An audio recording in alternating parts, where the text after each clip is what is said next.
What does it take to push your body and mind beyond what most people believe is possible? Welcome to the Kink Your Way podcast. I'm your host, Leann Herron, and today I am joined by JD Tremblay, founder of the Hungry Warrior Academy and one of only 3 people in the world to complete the Epic Deca, an extraordinary endurance challenge that pushes the limits of physical and mental capacity. But his greatest lessons aren't about athletic achievement. They're about mastering your nervous system, building discipline when motivation disappears, and creating sustainable resilience in a world that constantly demands more from us. Today, JD helps men build sustainable high performance through simple, structured systems that strengthen discipline, consistency, resilience, and nervous system regulation. Whether you're exploring personal growth or simply trying to show up more consistently in your life, this conversation offers powerful insights into what it truly means to become resilient. JD, welcome to the Kink Your Way podcast. I am so excited to have you joining us today. Thank you, Leann. It's quite peculiar to be on this podcast. I'm so glad that you agreed to come on and share your important message of how you help people, your life experiences, and the lessons that you've learned. So I'd like to start there and have you share a little about yourself and how you got here doing the work that you are doing in the world. Yeah, for sure. So I started out as a child growing up in the northern part of Quebec, and I grew up with a lot of bullying, so a lot of painful moments. And my parents got divorced, and then at the age of 17, I joined the military. Seemed like the logical avenue. And then after I did over a decade with the military, I joined engineering and I went to Western University, completed my degree there. It's integrated, so it's all the field into one with a specialization in biomedical. And then I went to an institute to become a certified naturopath. And then right now I am a naturopath and a firefighter on a volunteer basis in my region. Then I compete in many events. The one I'm known for is the Epic Deca. And hence why I am on this podcast is because at first glance, I am probably not the usual guest, especially I am the Hungry Warrior Academy as a Christian foundation. But there is a strong correlation between the neuroscience, the human body, and what I've accomplished with the Epic Deca and also BDSM. And so that's why I am on this podcast. Thank you so much for sharing that, for talking about your story and all of the amazing things that you have done between being in the military, going to university, becoming an engineer, your firefighter work. I know there's a lot of other stuff that you've done and as well as being a naturopath, because it all really blends together once people will get to know more of your story. And so just for people who don't know, I also had JD on my other podcast, the Happiness on Tap podcast, where we went into a lot of detail, but I want to have him talk about those things, about the Epic Deca.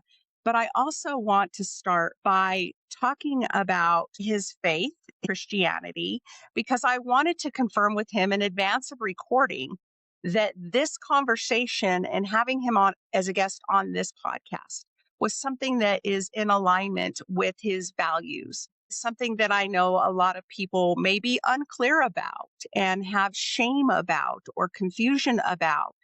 And so I'd like to have JD speak to what he thought about before committing to come on to this podcast. For sure.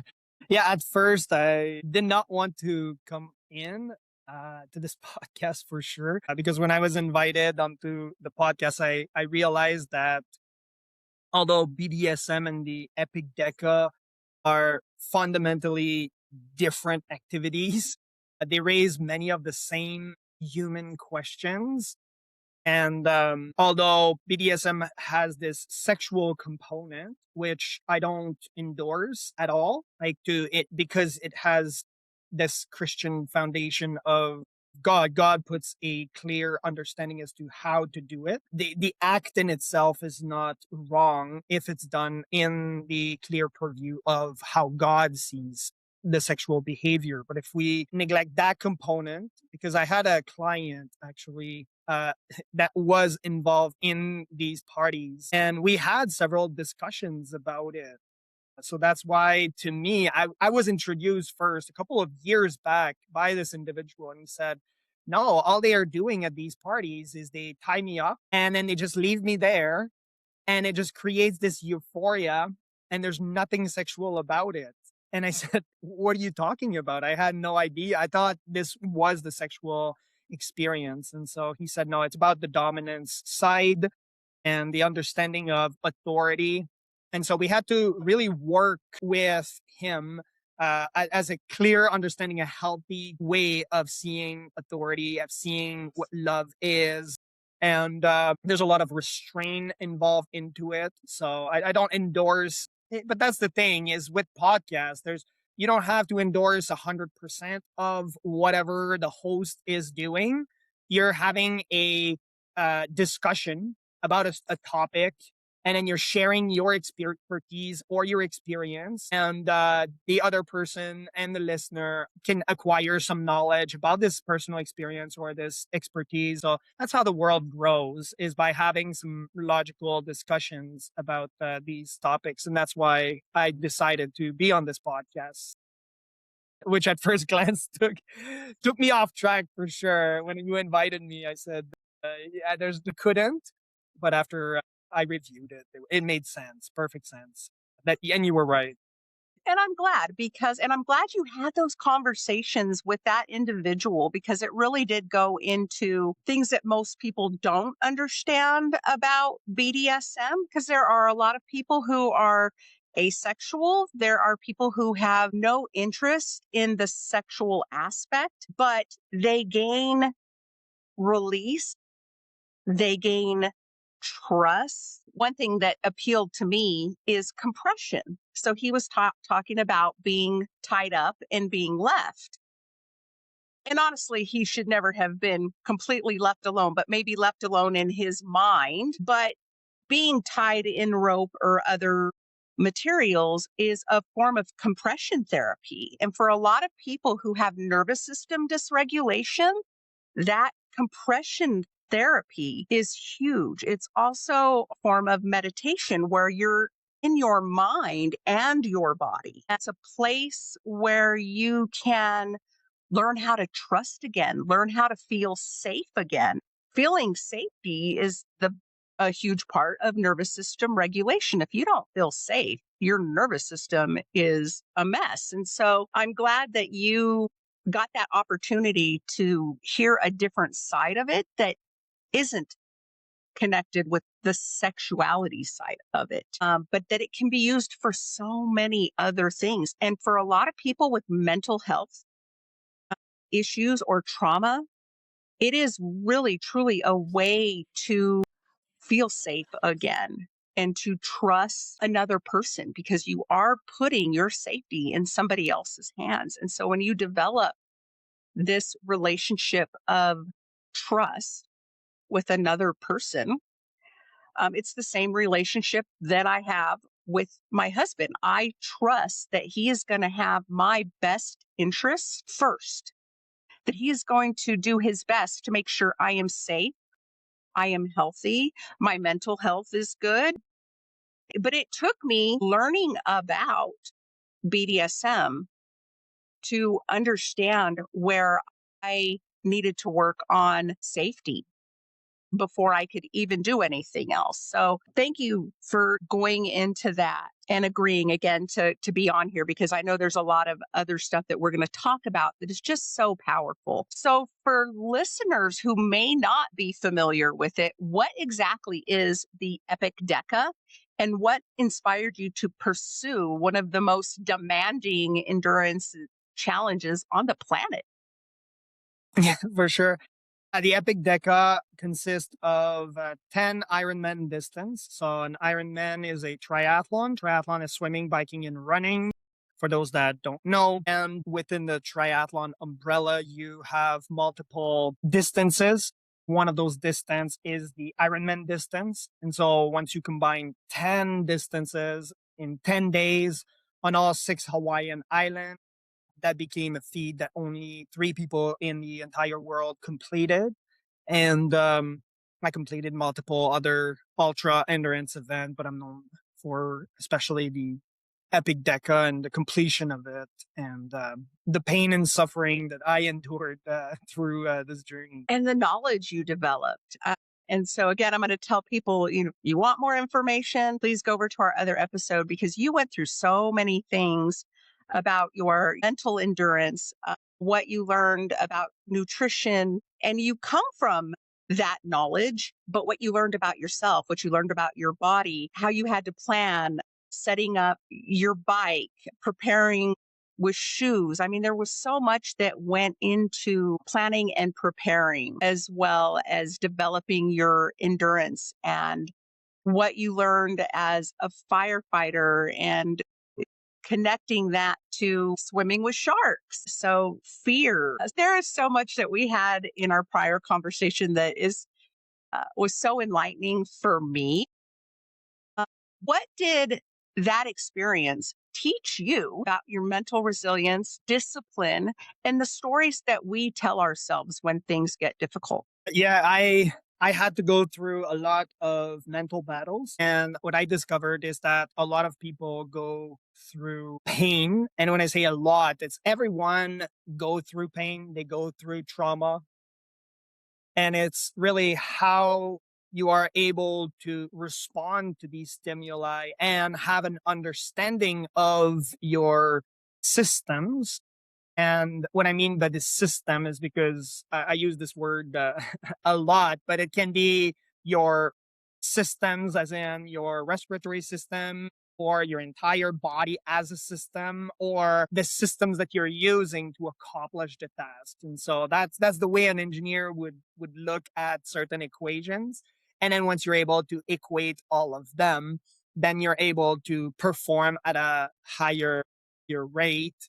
And it's again similar to BDSM in this sense. It is absolutely one of the things that I was thinking about when you were talking about pain in general and how that relates. With BDSM, it can be very in your head. Are you afraid of pain? Do you learn how to develop a mental stamina for receiving pain? What is your fear of pain? For me, mine was being a child of abuse. So when I started looking at BDSM as a lifestyle, there was a switch in my mind between the pain of abuse of being a child and receiving pain as an adult by choice and consent.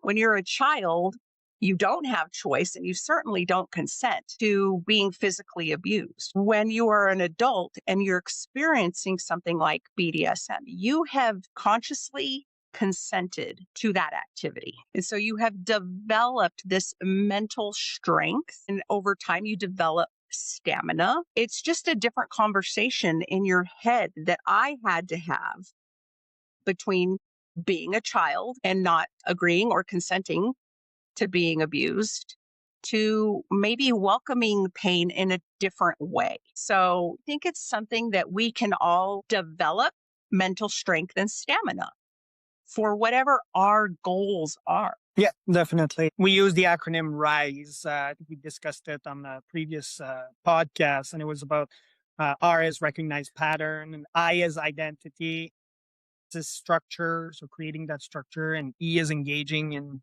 uh, healthy habits or healthy challenges, not just habits, but challenges. So again, in the same sense as the Epic Deca and even BDSM, removing the sexual component of it. When you're looking at even identity versus trauma, it's the same principle that we're looking at in terms of building that resilience and having this pursuit because many people have experienced some genuine hardship, difficulties, and abuse and loss, rejection. For me, it was about failure. So failure to not be enough, right? And we all cope differently. And when you look at the similarities between the Epic Deca and we're looking at BDSM, or even we're looking at people who do powerlifting or heavy lifting, is the same brain chemistry where someone that is tied up would release a certain endocannabinoid or would release some endorphin, right? The neurotransmitter that, again, gives you this pain. It's a painkiller, but a natural one, and you're releasing it because you are having an emotional reaction, right? We're distancing ourselves from the feeling component. And I don't know if we addressed it in the previous podcast, but I'll address it now too, is there's a difference between feelings and emotions. The way I can describe feelings is it's an experience in life, and an emotion is your body reaction. So I can't quantify or calculate or even use in an equation your feelings because it's a soft science, and a soft science cannot be replicated in any sense. I'm using BDSM, but I can use any one. I'll use the Epic Deca. Some days I was really happy. In the same context, I was really sad in some other. So these are just experiences in life. If you base your decision based on feelings, then your life will not be based on your value. It will be based on your trauma. Then you will create that victim mentality, and then you will tie it to your trauma. That's where it's the wrong part. When you're basing it on some emotional reaction, you can quantify it, you can calculate it, and then you can understand how to really navigate life. And then when you tie it with, well, for me, I'm a Christian. So when you tie it in with your values and your identity, that's where there's a Christian identity that ties it in. So the way I can explain it is I'm not the Epic Deca guy. And even if somehow the organizer just go back and they say, oh, you've never did the Epic Deca, this is not my identity. I did complete it. I have all the data and I know I did. But for whatever reason, even if someone removes it from me, that is not my identity. Identity is different. And so that's why we have to really be fair on semantics, because many people use these words interchangeably. Oh, how do you feel? And feelings and emotions are different. Feelings, and that's why, especially men, I see that all the time. Men are being told show emotion, don't show feelings, or they would even be told don't show emotions.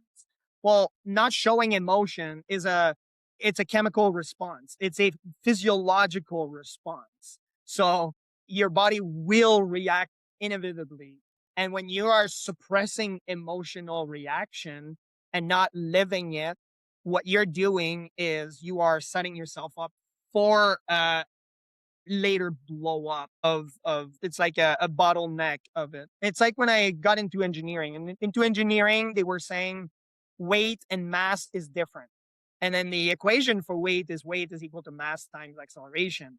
But I wouldn't tell someone go mass yourself. I would tell someone go weigh yourself. So that's why even in semantics we're just using these terms interchangeably. How do you feel? But again, it's really to grasp the meaning of what is an emotional reaction and what is a feeling. The feeling portion, if someone goes to, let's say, a BDSM or an Epic Deca just for the feeling component, they will have pain, definitely, but it will not have the same type of experience, and they won't have the same outcome or accomplishment or sense of accomplishment as the person that is going through the Epic Deca and is able to have an emotional reaction and able to live through it and learn through this emotional reaction, and then be able to even grow through it. Because again, even in Christianity, everyone is in bondage to something. Everyone is submitting to something or someone. The difference is that one is submitting to the world, one is submitting to another person, money, love, relationships. It can be to anything. And then the other is submitting and placing their identity rooted in Jesus. So there's a difference and a disconnection between the two, but the physiological and emotional reaction is essentially the same. For me, when I went through the Epic Deca, I had what is called the runner's high. So that releases the endorphin. And you have the same way at the gym. I talked about the body and the power lifter. The power lifter we call it the zone. So I don't know if you have a word in BDSM that is in the same context with it, where you have this high, somewhat of a subspace. So is that Yes. be a fair term or okay? Yeah.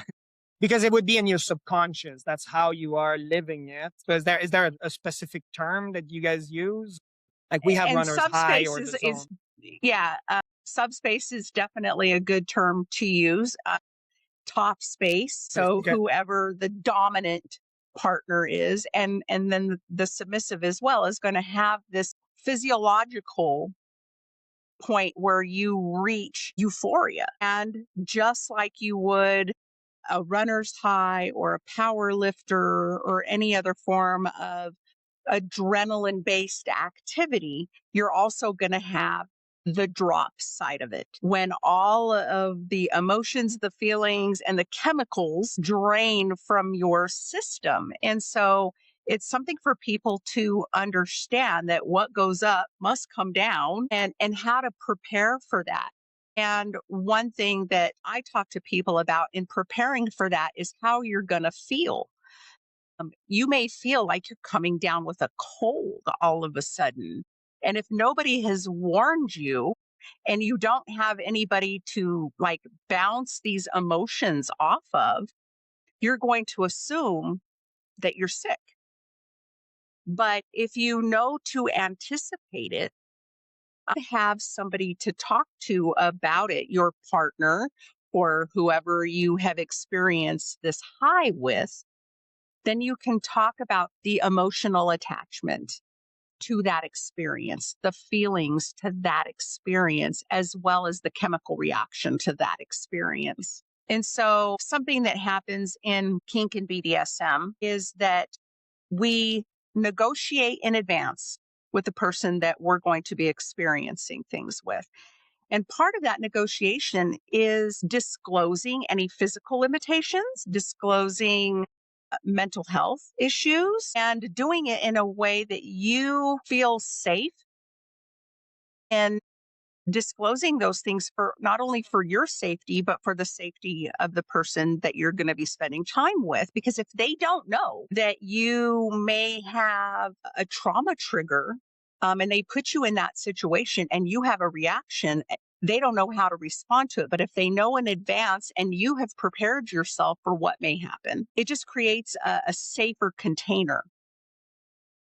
And same goes for after 2 or 3 days after. I'm sure you had an adjustment after the Epic Deca physically, Yeah. where your body just drained of all that adrenaline. Yeah. It took And me 6 months to recover. Yeah. a little about that. I'd like to know kind of what you went through. Yeah, it took me 6 months to recover. I had severe edema, like severe fluid retention in my extremities, my feet, my hands were puffy. And my brain was functioning quite well, but I lost complete sensation of my body. So I realized that right after the Epic Deca, I was alone in my room and I could not accept, like, it was a physiological reaction. As soon as the light was on, it was triggering for me. And I had to shut off the light. And I realized I was just laying on the bed thinking, this is over. I did it. And then I looked at my phone and I thought, oh, I'm going to be famous or there's going to be money attached to it. And there's no prize purse or anything. I just had to go through the motion of creating these systems to, again, acquire money, creating. So not tying it to directly the identity of the Epic Deca.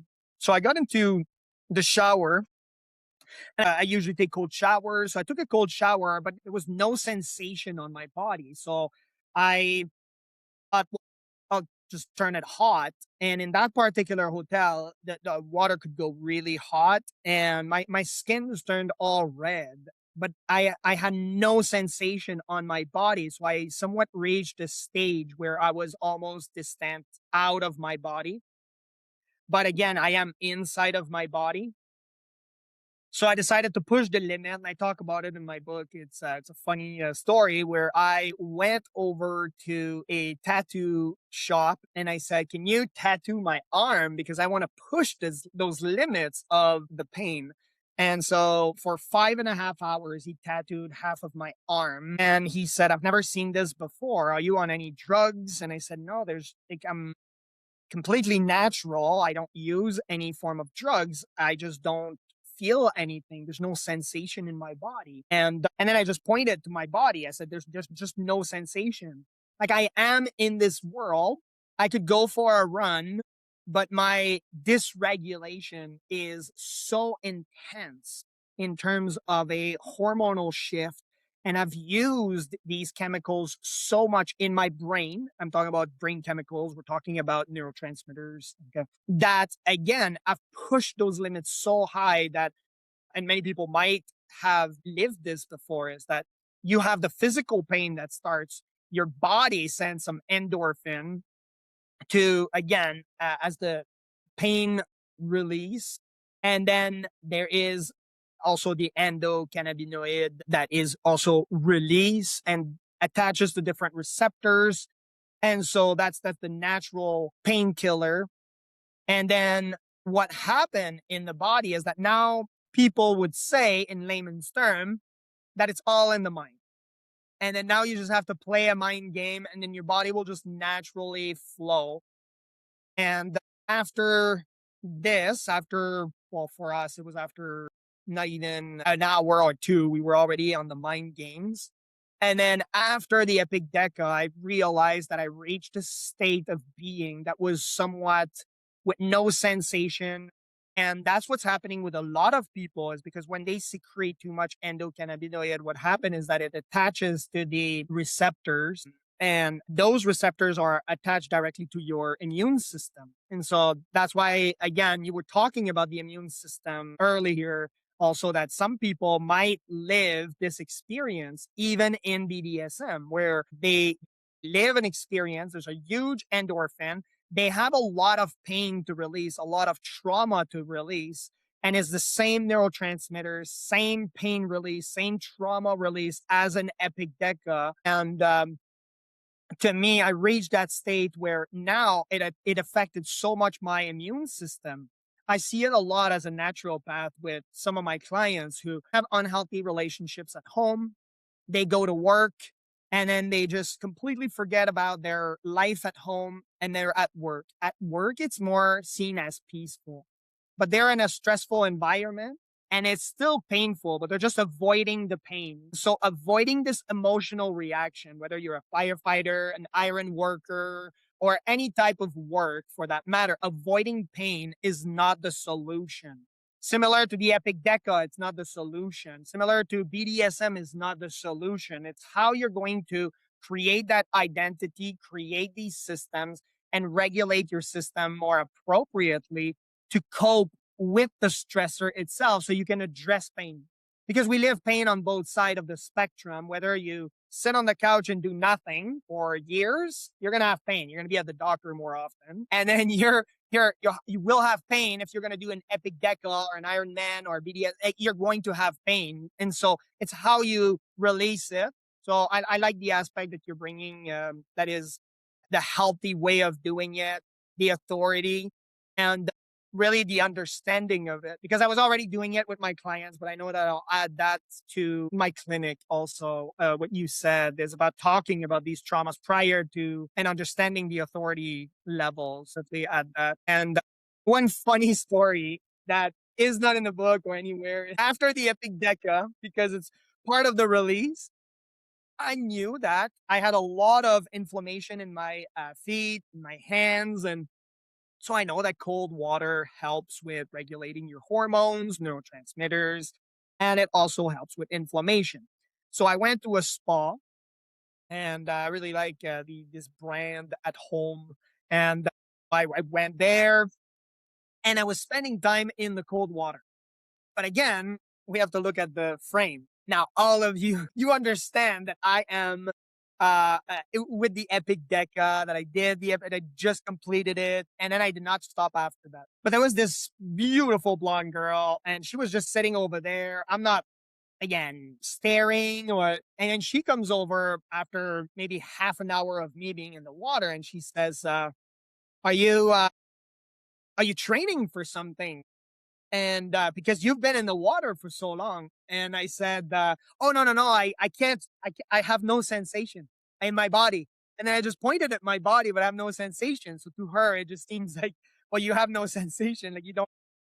Signs of arousal.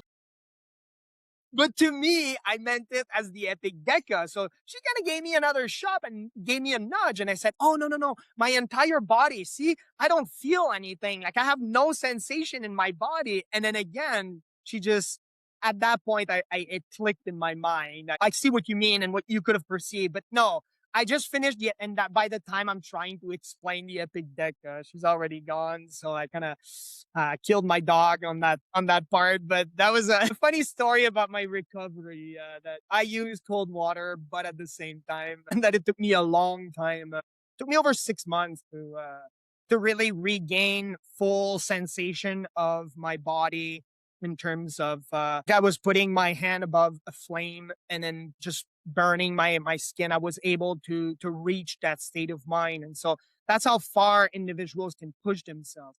Similarly to the guy who, and I had clients like this, where they again had pain at home, did not look at it, and then they went to work and they worked for 20, 30, 40 years. And then at the end, they're handed a piece of paper saying, "This is your severance, this is your pension, you're going to your retirement."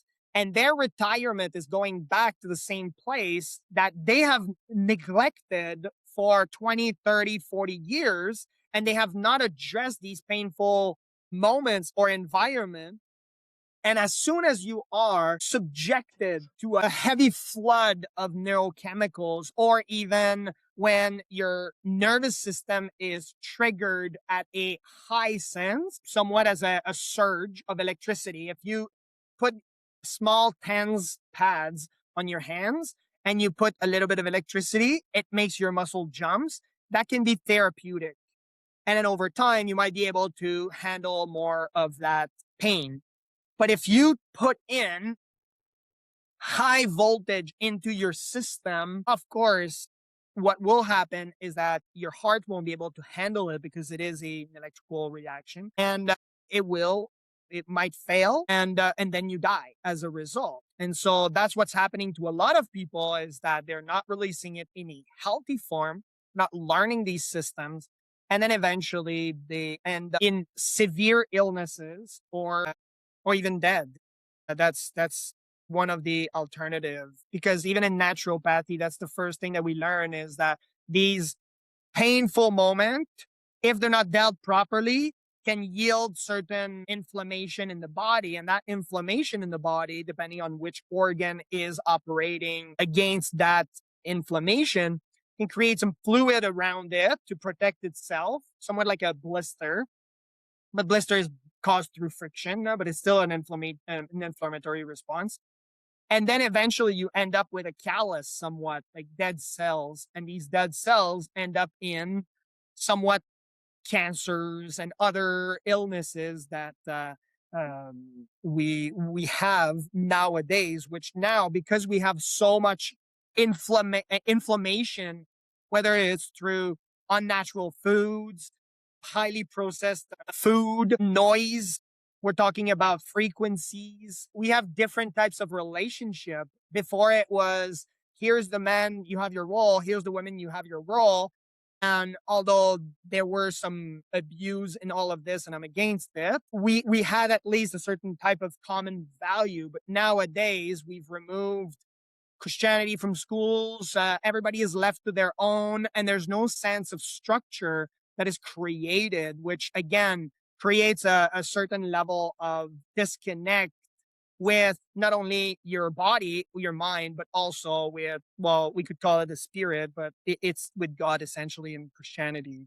And so that's what I had to go through in my recovery. Thank you for sharing your story about your recovery, thinking about the amount of time you spent in the water, in the ocean, swimming, on a bike, in the heat, running, again, sweating, all these different factors of change in environment and the temperature of your body.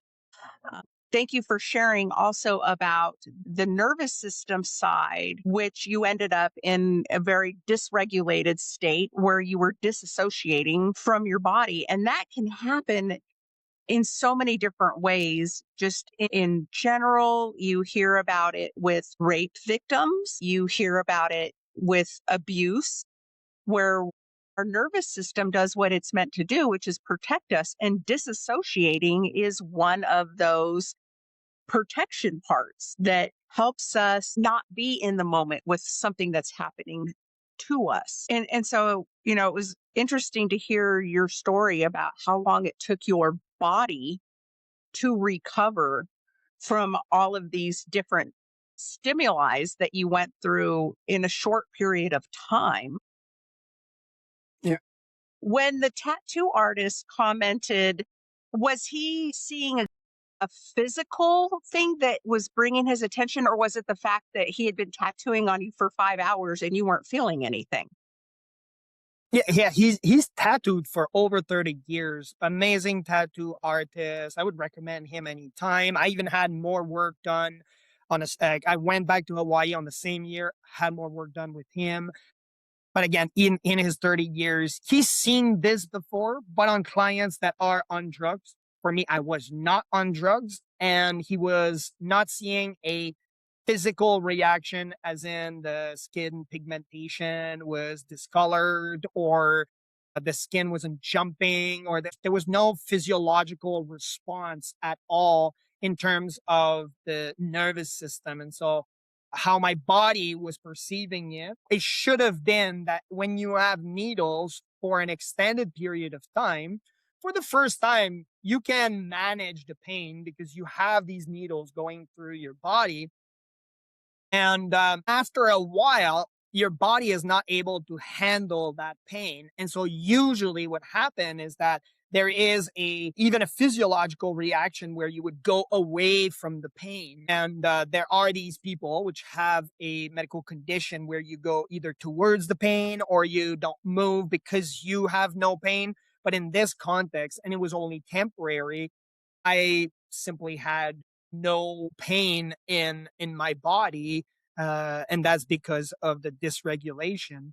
And it only came after I tested my blood later on, and that's when I started doing a lot more blood tests to try to understand what was happening. That I understood that I had crashed my testosterone level, and my cortisol level was astronomical, and again was creating a lot of stress in my body. And although I was able to lose the weight despite the cortisol level being high, the way I can share it with all of you is when you live a certain trauma, and I've lived my fair share, but again, I don't want to dwell too much on my traumas because that's not the point of this. This is because again, it would just make me seem like a victim. It's how the response, and that's the point of it. It's how for us as humans, like you said, we look at pain as a survival mechanism. But again, that pain sometimes can feel comfortable. And so once you are in a comfort zone, for me, the pain of the gym, the pain of running long distances, the pain of it was, and I mention it many, many times, and there's not a lot of people that can understand it, but I'm sure you will, Leann, is the pain that I had inside of me was less than any race that I have done the Epic Deca. I had a lot of pain in the Epic Deca, but that did not amount to the amount of pain that I wanted to release that I had through the trauma of my life. So I use the Epic Deca. I use all of these coping mechanisms, which again, they are inspiring. Doing 10 Ironman in 10 days on six, being one of three people, that can be inspiring to a lot of people. But again, it's just the tool and it's not the identity. Now I bike a lot less. I swim a lot less. I still compete against world championship, against world champion and at the world championship levels. But again, I train much less because again, my system was able to be regulated as a result of going through this process and understanding how to push the human limits. So that's the way that I can explain it in terms of pain and being a victim. I'd love to get your input and your take from an identity standpoint, because this is something you've brought up.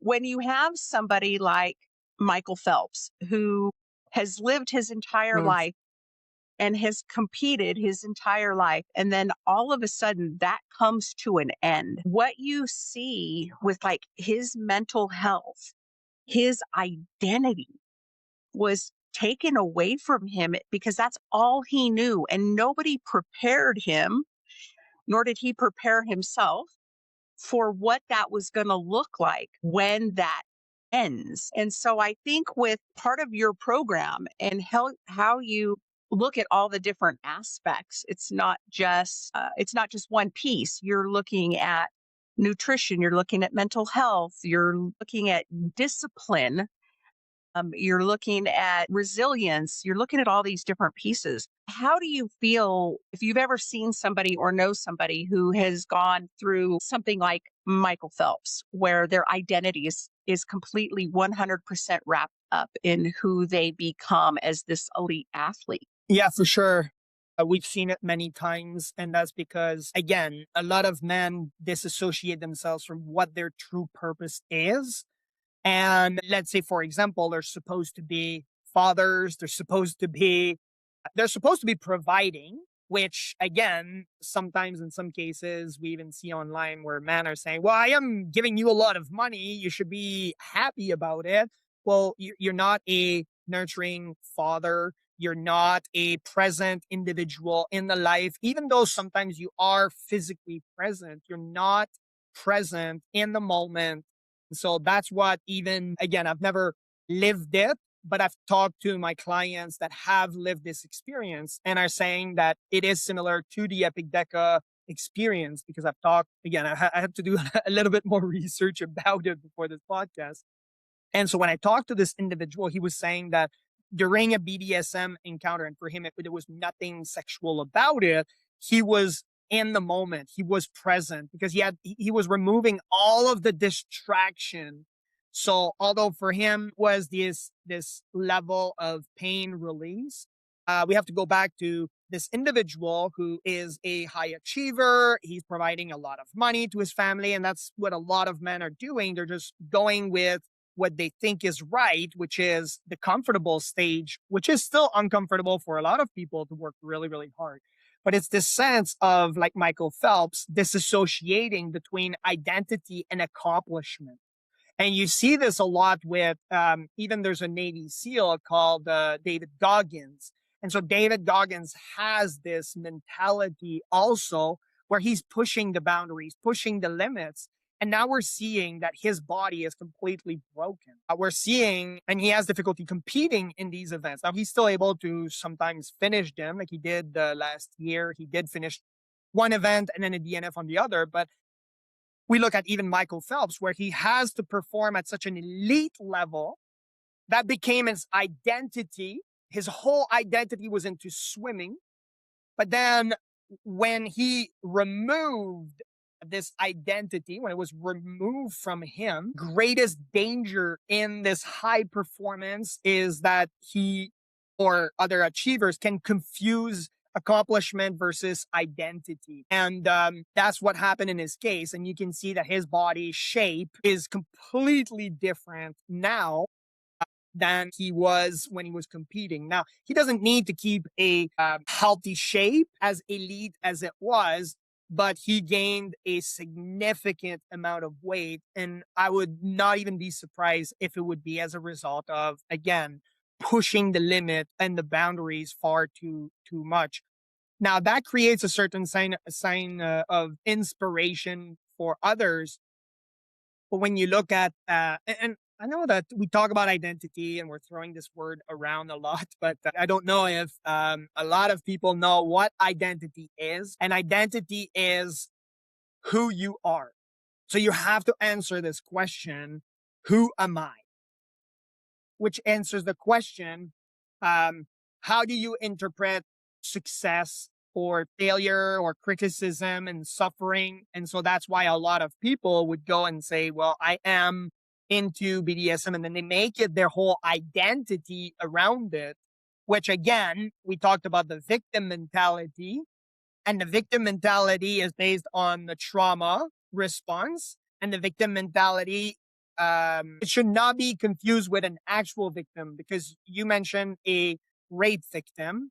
Well, a rape victim is an actual victim. There is a case, whether the court looks at it this way or not is irrelevant. It is an actual victim. But there is a mentality behind it where people try to, again, have this mindset of I am a victim, so they can have a lot of attention from others.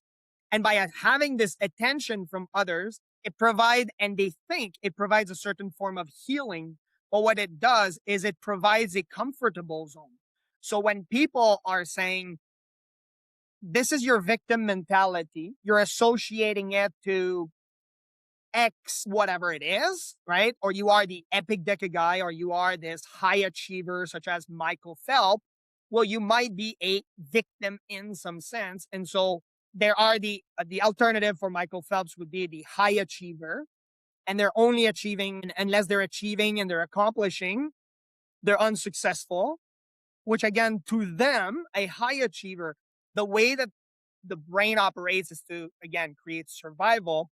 Those high achiever, and I think like that, by the way, is if I don't succeed in the way that I have said it, then and I am attached to this accomplishment, then I fail. Automatically, I failed. And so I have to disassociate it so I don't attach it directly to a victim, where now I become this victim.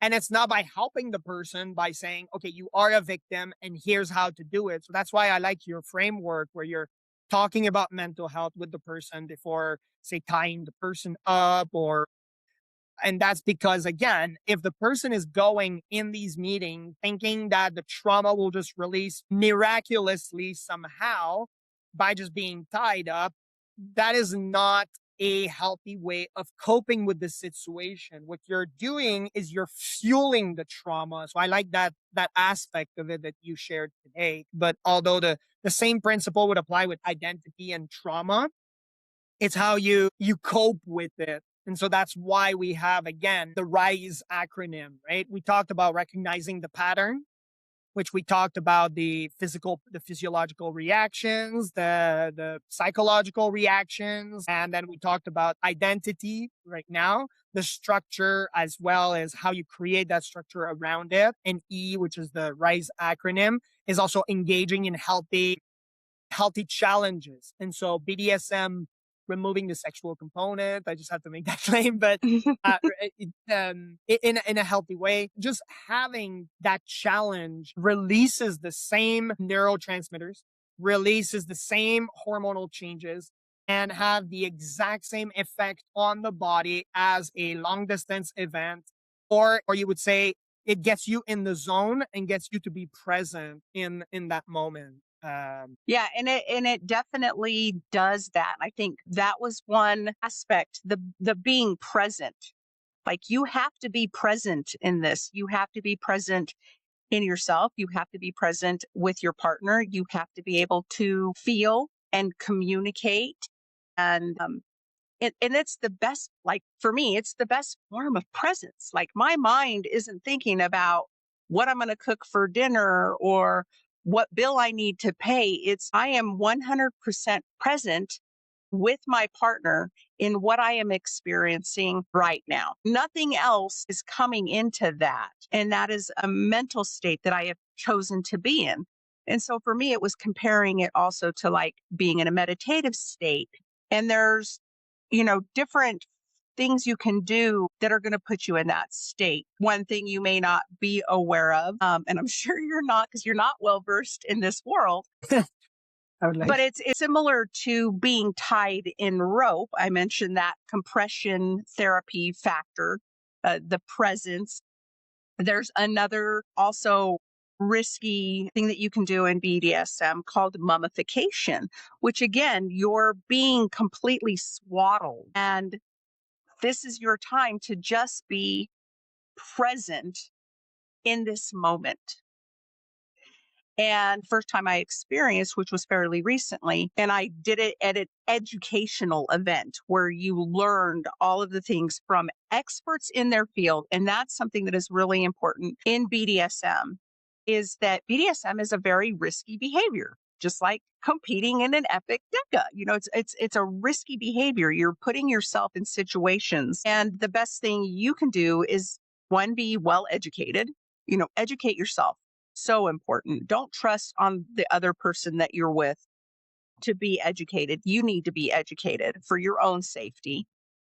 And so it's knowing those risk factors. It's knowing where you should and should not tie rope, where your joints are, where you're going to cut off circulation, being aware of what that might feel like. If your fingers start to tingle, you need to be in a state where you can communicate that to your partner. Like, this doesn't feel right. Like, I'm feeling a restriction in my senses. I'm starting to experience numbness. So there's so much that goes into it. But with something like mummification, I didn't know anything about it.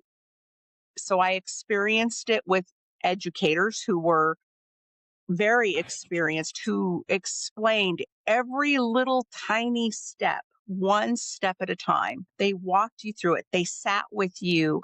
They told you what you were going to feel, the heat rise in your body because you're, wrapped, you're swaddled, what it's going to feel like when it's removed from your skin, but also the presence, the mental side. And so once I got into that swaddled position and I knew I was safe, I was being cared for, I was in an environment with experienced educators, and I trusted my partner, then I was allowed to completely release and just be in the moment and just enjoy the peace that I felt in my own mind. So there's a lot things you were talking about that I could compare them to things within BDSM.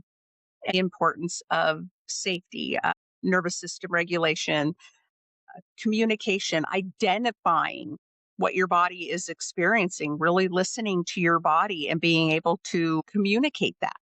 So you were telling your story about the blonde and being in the cold water and how your ability to communicate it in a clear, concise manner were a little bit impaired by the disassociation that your body was still experiencing.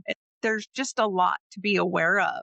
And so thank you for sharing your stories because they bring up a lot of different things that are really important. And I do want to talk real quickly. You had mentioned identity, specifically being the who am I? Who are you? I recently went and did an inner quest. So it was 4 days up in the mountains with educators, and it was very specific to whatever my intention was.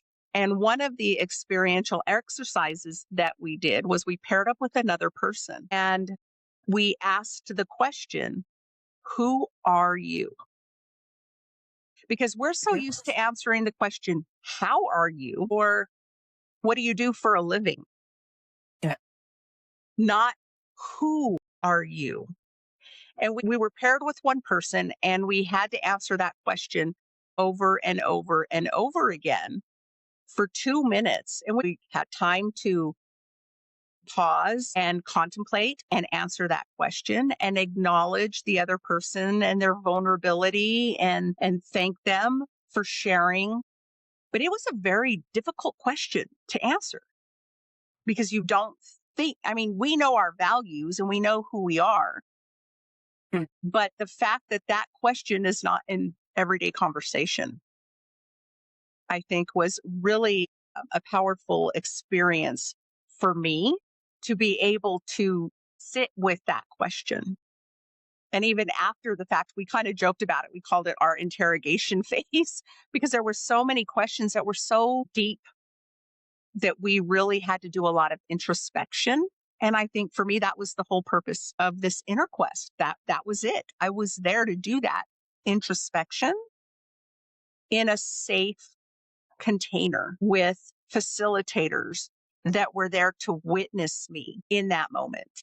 And so just wanted to share that because that was quite an experience.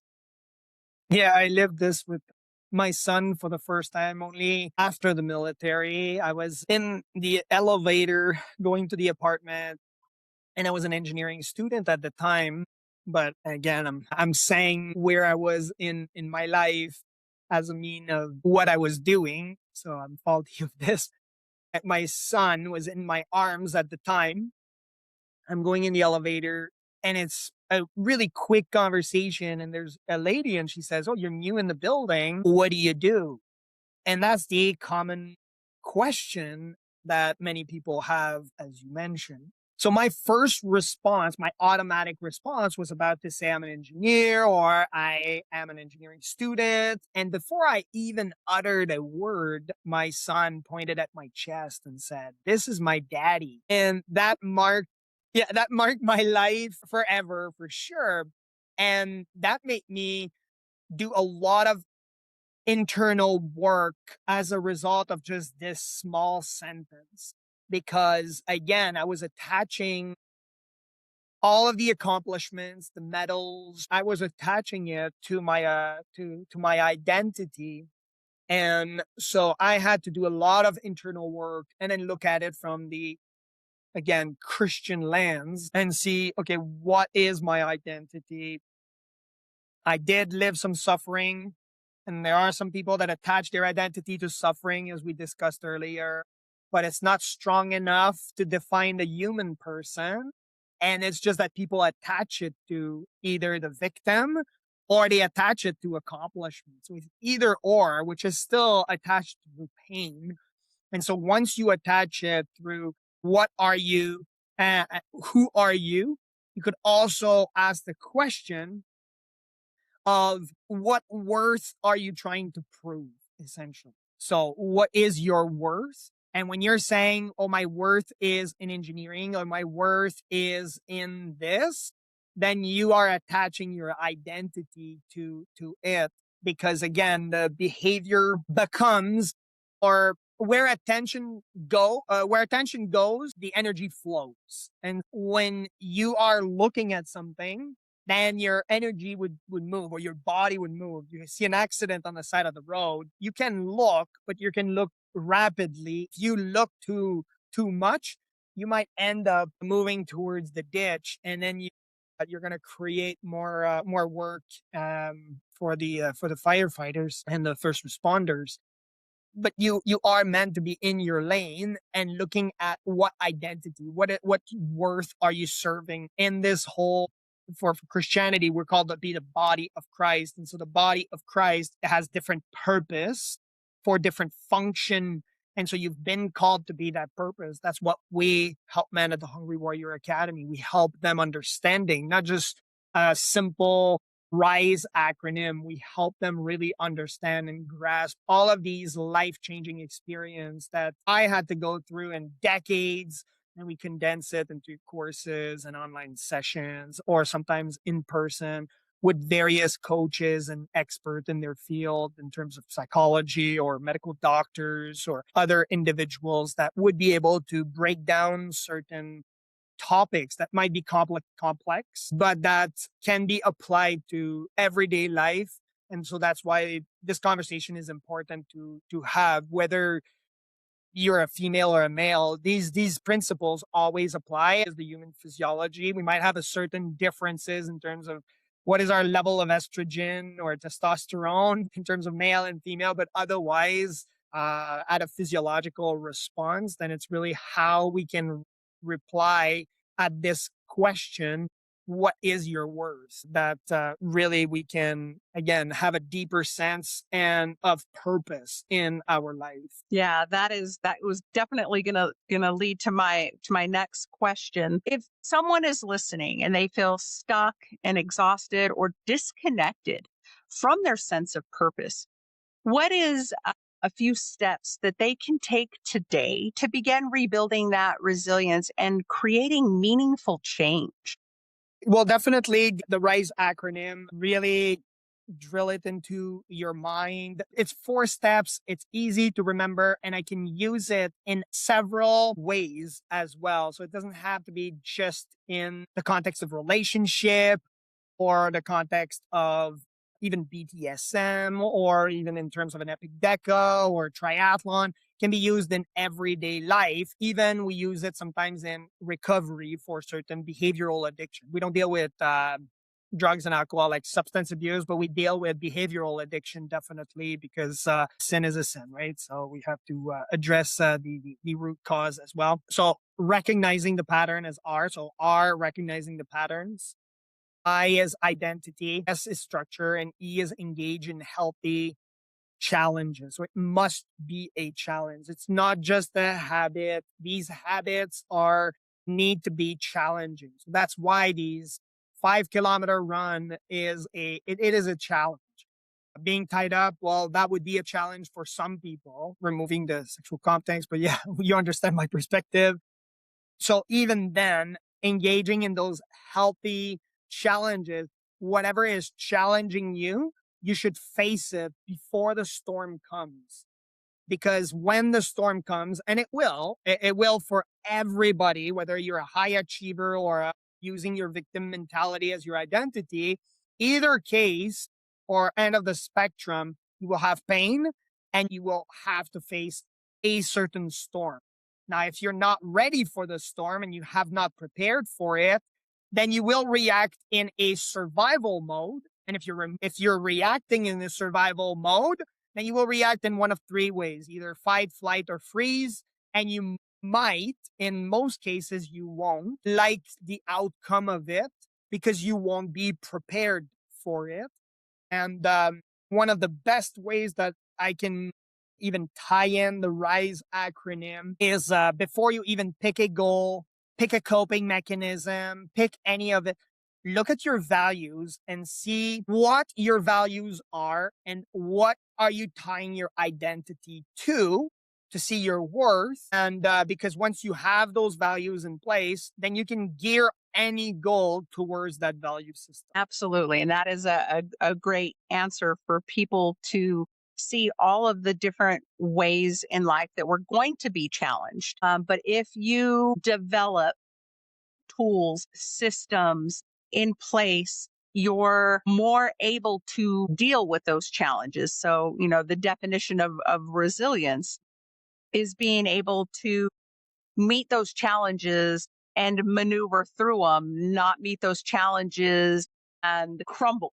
You're able to develop these different systems, these different tools, these just different modalities to help you look at that challenge either in a positive way or how you can adjust in a healthy way to get through these challenges, because we're all going to have challenges. We have challenges in everyday life. It could be a medical condition that shows up unexpectedly. It could be a car accident, or your car needs repair, or your child got in trouble at school. I mean, these are all challenges that are going to affect us in some way, but it's how you react and respond and the things that you develop over time to face those things in a healthy way.